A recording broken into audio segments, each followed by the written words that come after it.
Sponsored by Life Care Hospital and Research Center.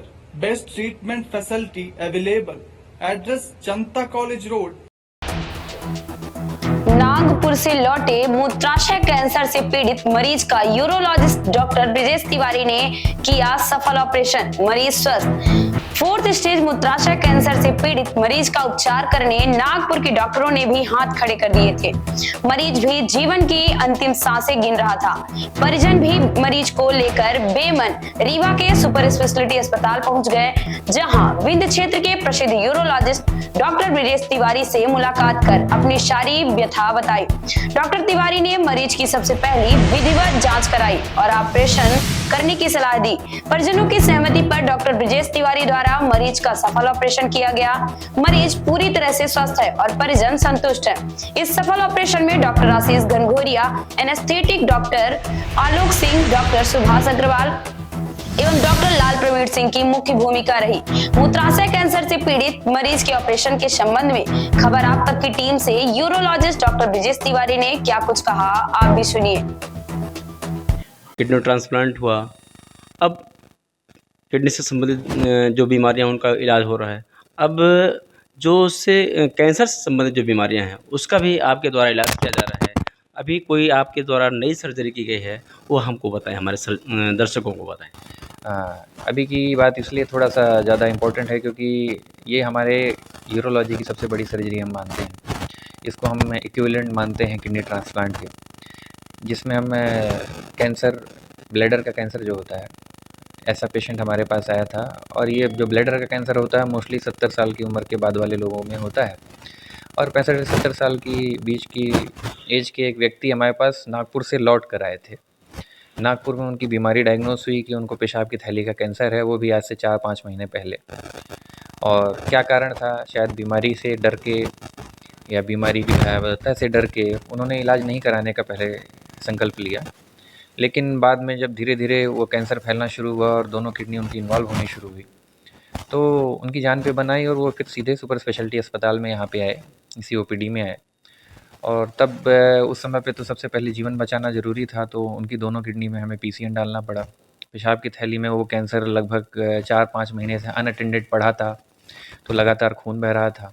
उनका haemoglobin जो कि 11-12 था, घट के ऑटोमेटिकली 4-5 के अराउंड पहुँच चुका था।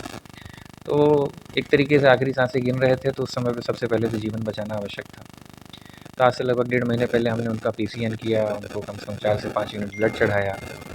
जैसे ही पीसीएन किया, उनका जो क्रिएटिनिन डायलिसिस के पेशेंट के बराबर लगभग 12-13 पहुँच चुका था, वो घट के वापस से धीरे धीरे करके 1-1.5 के बीच में आ गया।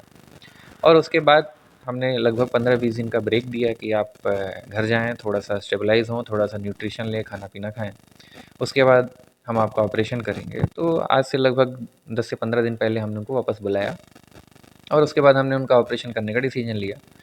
जैसा कि मैंने कहा कि सबसे बड़ी सर्जरी होती है, क्योंकि इसमें हमें पूरा पेशाब का थैला हटाना पड़ता है और उसके बाद एक नया पेशाब का थैला बनाना पड़ता है। अब भगवान ने तो एक ही पेशाब का थैला दिया है, तो हमें शरीर के बाकी अंगों का इस्तेमाल करके एक थैला बनाना पड़ता है। तो हमने जो आंतें होती हैं, आंतों का लगभग 20 सेंटीमीटर का एक सेगमेंट काटा और उससे एक नया थैला बनाया, जिसको हमने पेट से कनेक्ट किया, जिससे पेशाब बाहर आने लगी।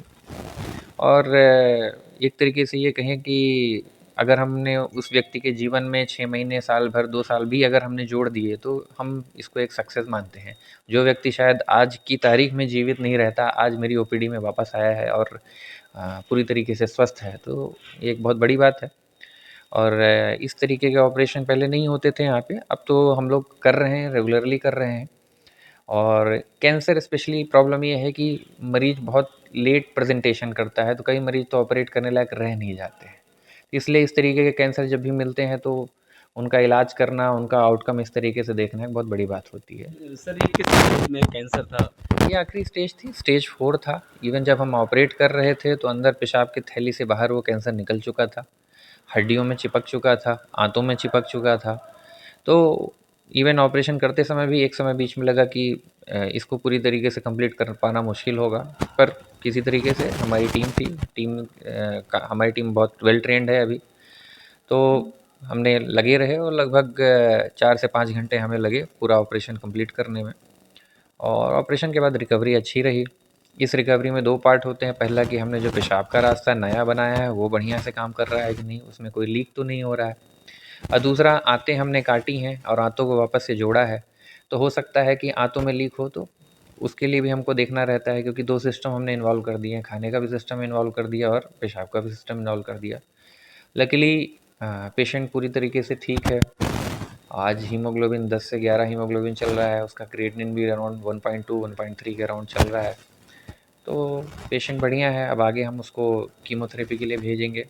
आज हमने पेशेंट के टाँके काटने के लिए बोल दिया है, और इसके बाद अब आगे का उसका जो कीमो वाला पार्ट है वो कंप्लीट कराएगा, तो उसकी लाइफ जो है अच्छी खासी प्रोलॉन्ग रहेगी हमारे लिए। इस तरह की सर्जरी में और कितने लोगों की आपको ज़रूरत पड़ी? पूरी टीम कितने लोगों की रहेगी? मोस्टली हमें हमारा स्टाफ चाहिए रहता है, क्योंकि ये एक इंडिविजुअल सर्जरी नहीं है, टीम वर्क होता है। लगभग 5 से 6 घंटे की सर्जरी होती है और एक व्यक्ति के ऊपर जो है काफ़ी स्ट्रेन पड़ता है अगर अपन इस सर्जरी को करें तो। इसलिए हम लोगों ने सर्जरी स्टार्ट की। मैंने खुद स्वयं इस सर्जरी को शुरू किया और फिर मैंने डॉक्टर आशीष घनघोरिया को बुलाया, क्योंकि सर्जरी में बहुत लेंदी टाइम लगता है। तो 2 एक्सपीरियंस सर्जन जब रहते हैं तो जो है रिज़ल्ट जो है, आउटकम जो है बहुत बेटर रहते हैं। आदमी को टेंशन नहीं लेनी होती किसी भी चीज़ की।